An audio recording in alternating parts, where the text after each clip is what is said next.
Doctor Mizanur Rahman Azhari তাকে নিয়েও বলেন যে তিনি কাফের, তাকে আসলে দেশ ছেড়ে চলে যেতে হবে। তখন আমরা একটু কনফিউজ হই। এগুলো খুব খারাপ অভ্যাস, আরেকজনকে কাফের বলা, মুশরিক বলা।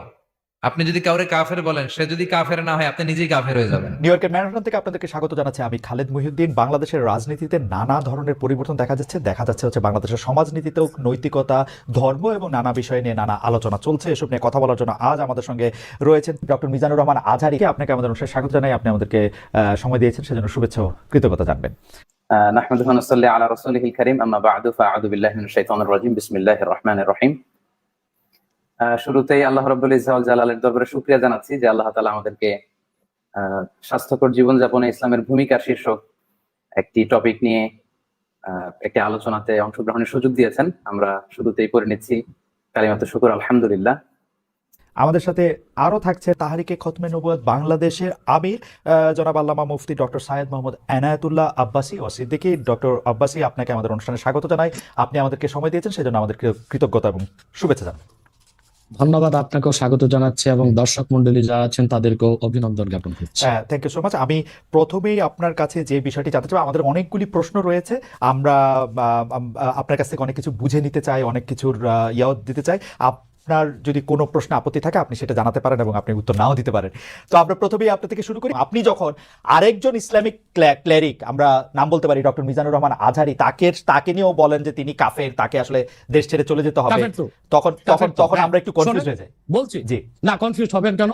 আপনি যার কথা বলেছেন সে কি বলেছিল আপনি দেখেছেন তার বক্তব্যগুলো? আমি দেখেছি, কিন্তু তার শোনেন কথা শোনেন। তাকে বলুন, সে তো আমার ছাত্র, তাকে জিজ্ঞেস করুন। 2007 সালে সে আমার থেকে সবক নিয়েছে দারুন রাজার মাদ্রাসায়। আমি তার টিচার, আমি তার শিক্ষক, এবং তার শিক্ষকরাও আমাকে শিক্ষক মানে। অতএব সে যদি, দেখুন আপনাকে পিছন থেকেই বলতে হচ্ছে, আপনি সময় দিতে হবে আমাকে। আপনি কিন্তু বসে আছেন একা, আমার কিন্তু কয়েক হাজার লোক বসে আছে আমার অপেক্ষায়, একটা শিডিউল প্রোগ্রাম আমি রেখে বসেছি আপনার এখানে। যেহেতু আপনার মাধ্যমে আমার মেসেজটা আমি অনেকের কাছে পৌঁছাতে পারবো। আপনি যে ব্যক্তির নাম নিয়েছেন, তাকে আপনি কি দিয়ে তাকে স্কলার বলবেন? লক্ষ লক্ষ লোক হলে স্কলার হয়? এটা কোনো কথা নয়। দ্বিতীয় কথা হচ্ছে সে মুফতি নয়, ফতুয়া দেবার অধিকার রাখে মুফতি। স্কলার হওয়া এক জিনিস, ওয়াইজ হওয়া এক জিনিস, মুফতি হওয়া আরেক জিনিস। আমার কথা হচ্ছে, আমি কি গ্র্যান্ড মুফতি বাংলাদেশে? তা আমি বলছি না, এটা বলার অথরিটি আমার নেই, কিন্তু আমার ফতুয়াতে কলম বসাবার মতো 10টা মুফতি আপনি বের করে দেন। এখন অন্য মুফতিরা বলছে না কেন, সেটা একটা সাহসিকতার বিষয় আছে, সেটা আরো কোনো তাদের প্রতিবন্ধকতা থাকতে পারে। যেমন আপনি দেখেছেন আওয়ামী শাসনের সময় দেশের অনেক বড় বড় আলেম শেখ হাসিনার দালালি করেছে, তো তারা কি এমন কোন ফতোয়া দিবে যে সরকার বেকায়দায় পড়ে? এখন অনেক আলেম আছে যেটা বর্তমান সরকারের নির্লজ্জ সমর্থন করে যাচ্ছে, কিন্তু এই সরকার ক্ষমতা আসার পর থেকে আমি শরিয়ার কোরআন সুন্নাহর আলোকে যতটুকু সমালোচনা করা দরকার গঠনমূলক সমালোচনা করে যাচ্ছি।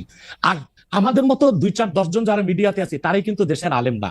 হাজার হাজার আলেম ওলামা পীর মাশায়েখ নীরবে নিভৃতে নির্জনে ইসলামের খেদমত করে যাচ্ছে, তাদের মতামতটাও দেখতে হবে। এখন যারা ফ্রন্টে চলে এসেছে, মিডিয়াতে চলে এসে সেলিব্রিটি হয়ে গেছে, তারাই কি বললো সেটা দেখার বিষয় না। এখানে তো যদি আপনি একটা প্রশ্ন আনেন যে আসলে শাতিমকে ক্ষমা পেতে পারে কিনা, বা রাষ্ট্র যদি শাতিমকে পৃষ্ঠপোষকতা দেয়, তার শাস্তি নির্ধারণ না করে, তাহলে কোনো জনগণ বিচারটা হাতে করতে পারবে কিনা? আপনি দেখুন পৃথিবীতে যত অভ্যুত্থান ও বিপ্লব হয়েছে জনগণ আইনকে হাতে তুলে নিয়েছে। আপনি 5ই আগস্ট দেখেন, বাংলাদেশে রাষ্ট্র ক্ষমতা যে এসেছে বর্তমান সরকার, এটা গণতান্ত্রিক পদ্ধতিতে হয় নাই, ছাত্র জনতা আইনকে হাতে তুলে নিয়েছিল। এই বিপ্লবকে আপনি অবৈধ বলবেন? যে 6-7 জন সমন্বয়ক নেতৃত্ব দিয়েছে তাদেরকে আপনি সন্ত্রাসী বলবেন? না, কিছু করার ছিল না। 15 বছরে যে জগদ্দল পাথর ফেসিবাদী হাসিনা বসেছিল, গণতান্ত্রিক পদ্ধতিতে এটাকে সরানো সম্ভব হয় নাই, আইনকে হাতে তুলে নিতে হয়েছে। অতএব যদি গণতন্ত্রের স্বার্থ রক্ষে আইনকে হাতে তুলে নেওয়া যায়, আল্লাহ তার হাবিবের সুমহান ইজ্জত এবং স্বার্থে আল্লাহ তার হাবিব সাল্লাল্লাহু আলাইহি ওয়াসাল্লামের ইজ্জতের বিপক্ষে কেউ কথা বলবে এবং ধারাবাহিকভাবে শাস্তি পাবে না, চলতেই থাকবে। আমরা শুধু মিটিং মিছিল করে লাঠি পেটা খাবো আর গুলি নিব। স্যার আপনার কাছে মনে হয় না, স্যার আপনার কাছে মনে হয় না এটা আপনার কাছে মনে হয় না এটা আপনার পয়েন্ট অফ ভিউ? বিকজ আপনি যা বলছেন, হ্যাঁ আপনি এটা ঠিক যে আপনি তো একজন স্কলার, শিক্ষক, পড়াচ্ছেন এবং আপনি গ্র্যান্ড মুফতি না হলেও একজন মুফতি, কিন্তু আমরা ধরেন আমি এখন কথা বললাম হচ্ছে যে বাংলাদেশে কিন্তু এইটাও প্রচলিত যে যারা বলতেছে যে তারা আসলে যা কিছু পরীক্ষিত হাদিস নয়, যা কিছু পরীক্ষিতভাবে কোরআনের ফায়সালা নয়, তারা তা মানতে চান না। ধরা যাক ঈদে মিলাদুন্নবী সম্পর্কে তাদের একটা বয়ান আছে, তাদের আরো অনেক কিছু নিয়ে তাদের একটা বয়ান আছে। তাদের মধ্যে থেকেও কেউ কেউ আছেন যারা মক্কা মদিনায় বড় বড় জায়গায় আলেমের কাজ করতেছেন। আমি আব্দুর রাজ্জাক বিন ইউসুফের কথা বলতে পারি, আরো আপনি জানেন কাদের কথা আমি বলছি। তাদের কেউ কেউ মনে করেন আপনার পথ তো আসলে ঠিক না।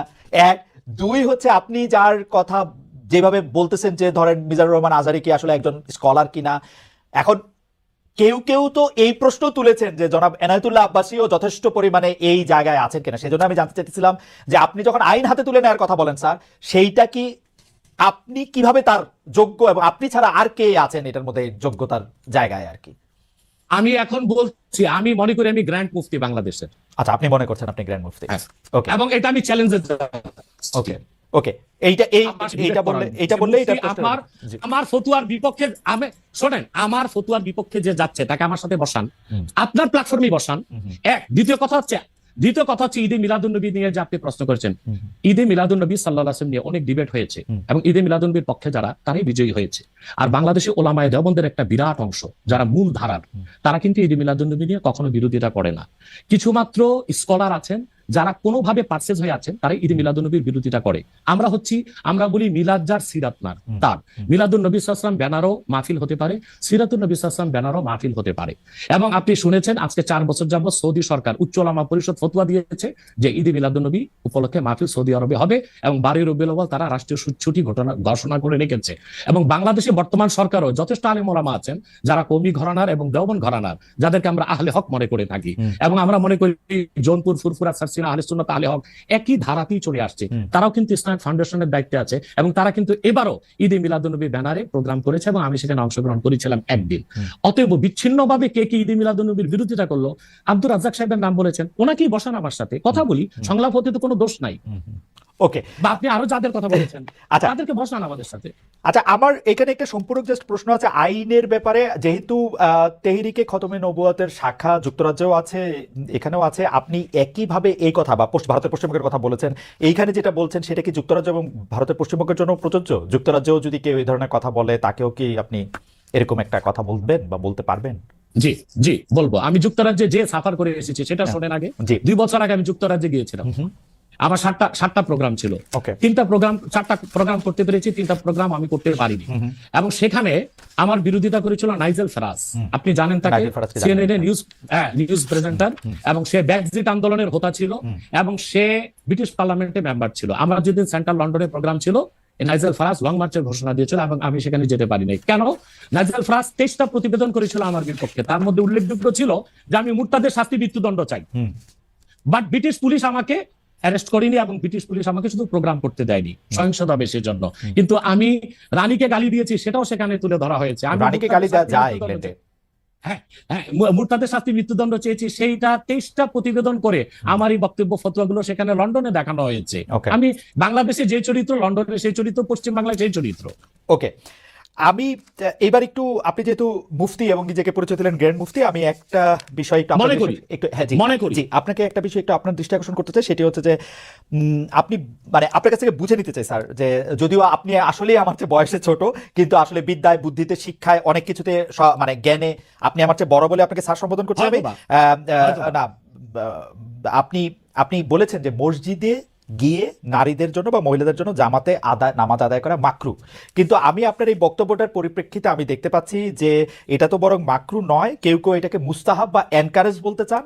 অনেকে উদাহরণ দিচ্ছেন আয়েশা, যিনি প্রফেটের স্ত্রী ছিলেন, রাদিয়াল্লাহু আনহা, আয়েশা রাদিয়াল্লাহু আনহা, উনি ইমামতি করে মেয়েদের নামাজ পড়িয়েছেন এবং যে জায়গায় আপনি এটা মুকরু বলছেন ওই জায়গায় কেউ মুস্তাহাব বলতে গিয়ে আপনার বক্তব্যের বিরোধিতা করছেন। এটা নিয়ে আপনি যদি আমাদের একটু বলেন। এটা আমি চ্যালেঞ্জ করছি, ওপেন চ্যালেঞ্জ। আম্মা জান আয়েশা রাদিয়াল্লাহু তাআলা আনহা কখনোই ইমামতি করেননি, বরং জাকওয়ান ইমামতি করেছিল, পিছনে তিনি নামাজ পড়েছিলেন। সেটা ফরজ নামাজ ছিল না, তারাবিয়ার নামাজ।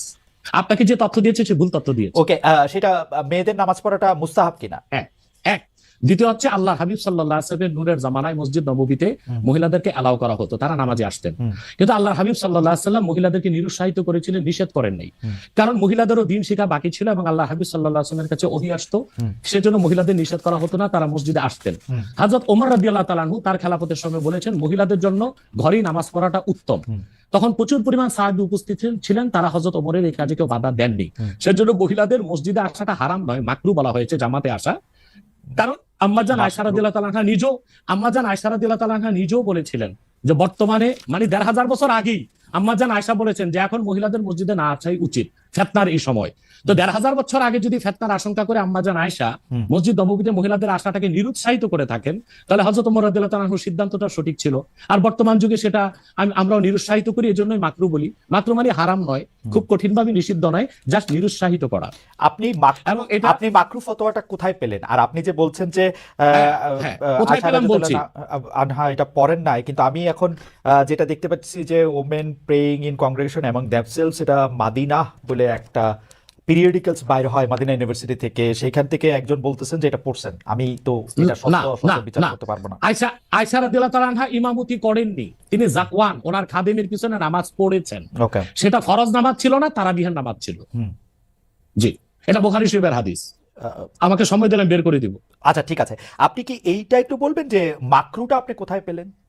এটা হানাফিদের সর্বসম্মত মত। হানাফিদের সর্বসম্মত মত যে মেয়েদের মসজিদে গিয়ে নামাজ পড়াটা মাকরু। জামাতে হজের সময় ওটা ভিন্ন বিষয়, ওইটা ভিন্ন হজটা বিষয়। ফরজ, হজটা ফরজ, এবং সেখানে নামাজ আদায় করা, ওই সময় মেয়েরা জামাত আদায় করতেছে, ওইটা ওরা করতে পারবে, কিন্তু পরে আর এমনিতে নরমালি আর পারবে না। পারবে না মানে বললাম তো, নিরুৎসাহিত করা হয়েছে। তারা ঘরে পড়বে, ঘরে পড়াটাই উত্তম। এটা যদি মাকরু হইতো তাহলে কি হজের সময় এটা পড়াটা জায়েজ থাকতো? না, স্থানকাল ভেদে পার্থক্য আছে না। আপনি আজকে আগামীকাল দুপুরে আপনি পানাহার করতে পারবেন, কিন্তু পহেলা রোজায় দুপুরে পানাহার করতে পারবেন, সেটা তো হারাম হয়ে যাবে না। স্থানকাল পাত্র বেশে হুকুমটা ভিন্ন হবে না? হবে, কিন্তু যেটা হজে পারমিটেড, যেটা হজের মাঠে পারমিটেড, সেটা আর পৃথিবীর কোথাও বাকি হইতে পারে? হজটা কি? হজটা হচ্ছে কাবাগরে যেতে হবে, পুরুষকেও যেতে হবে, মহিলাকেও যেতে হবে। কাবাগর একটাই, সেজন্য সেখানে সেটা ছাড় আছে। কিন্তু মসজিদ পৃথিবীতে একটা না, মহিলারা ঘরে নামাজ পড়তে পারবে। হ্যাঁ, তারপর আমরা এটা বলে থাকি, যেমন কোন মহিলা ঢাকা গেল শপিং করার জন্য, এখন নামাজের সময় হলো, সে বাড়িতে আসতে নামাজ কাজা হয়ে যাবে, সে বাইতুল মোকাররম যে নামাজ পড়ে নেই, মহিলাদের জন্য যদি সুব্যবস্থা থেকে পড়তে পারবে।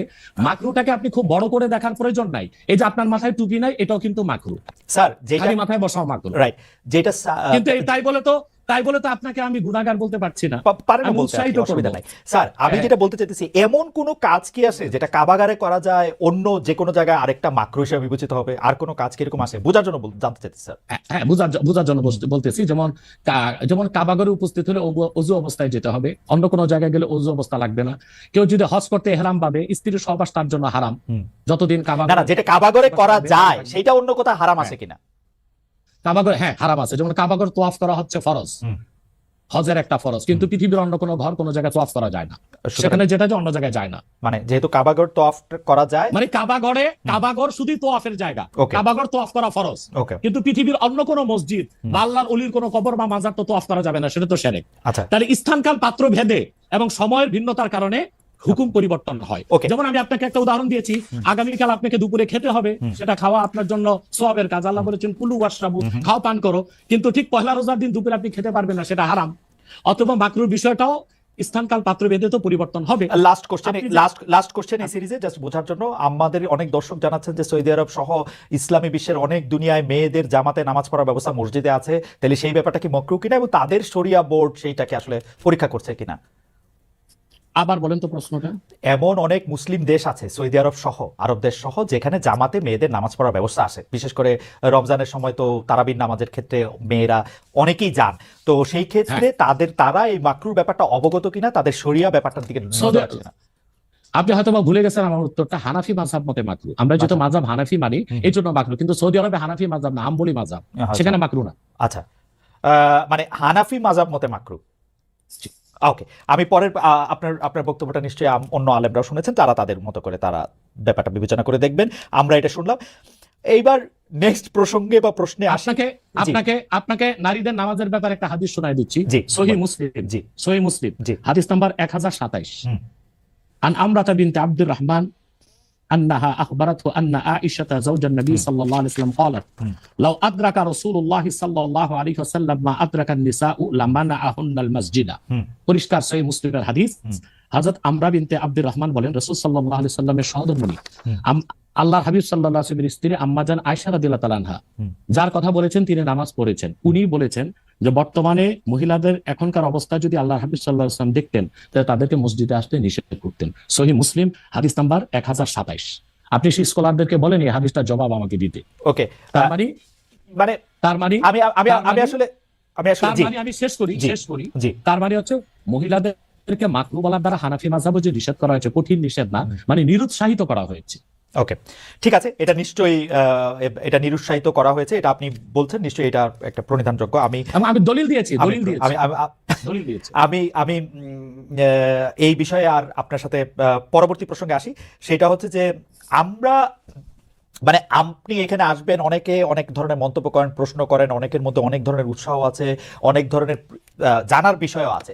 সেই জন্য আপনি যেটাকে বলছে হচ্ছে যে আপনাকে বলা হচ্ছে যে একজন পেশাদার বক্তা, যখন আপনি যেহেতু আপনি বক্তৃতা দিয়ে টাকা নিয়ে থাকেন, এইটা আপনি ঘন্টায় কত টাকা নেন সেটা নিয়েও মানুষের মধ্যে উৎসাহ আছে। এই ধরনের বিষয় নিয়ে আপনি কি বলবেন? কেউ কেউ আবার বলে থাকেন আপনি যে বক্তৃতা দেন সেটা দিয়ে একটা নির্দিষ্ট অঙ্কের টাকা নেওয়াটাও আসলে ঠিক হচ্ছে কিনা সেটা নিয়ে অনেকে প্রশ্ন। অনেকে, গোস্তাকে মাফ করবেন, অনেকে আপনাকে হেলিকপ্টার হুজুর বলেন, কারণ আপনি বিভিন্ন জায়গায় হেলিকপ্টারে যেতে পছন্দ করেন। এই ধরনের নিউজ, এই ধরনের আলোচনা আপনি আসলে কিভাবে নিয়ে থাকেন? দেখেন, আপনি একজন স্বনামধন্য সাংবাদিক এবং আপনি সাংবাদিকতার মাধ্যমে বাংলাদেশের অনেক উপকার করেছেন, কিন্তু কোন হিংসুক বা নিন্দুক যদি বলে খালেদ মহিউদ্দিন একজন বাচালি করে টাকা কামাই করে, এটাকে আপনি মানবেন? মানবো। আমি বক্তা না, আমি হচ্ছে দায়ী আল্লাহ। আমি আমি আমি আমি আপনি ঠোঁটে চেয়ে খান, কিন্তু আমি মেধা দিয়ে সেবা করি মানুষকে। আমি বক্তা নই, আমার পরিচয় হচ্ছে, দেখুন আমাদের একটা ইতিহাস আছে, আমি পেশাদার কোনো বক্তা নই, আমি হচ্ছে দায়ী আল্লাহ। আল্লাহ দিনের দাওয়াত মানুষের কাছে পৌঁছে দিই। এখন আসে টাকার বিষয়। বাংলাদেশে কেউ কোনোদিন দেখাতে পারবে না আমি আমার নিজের জন্য কোনো টাকা চেয়ে নিই।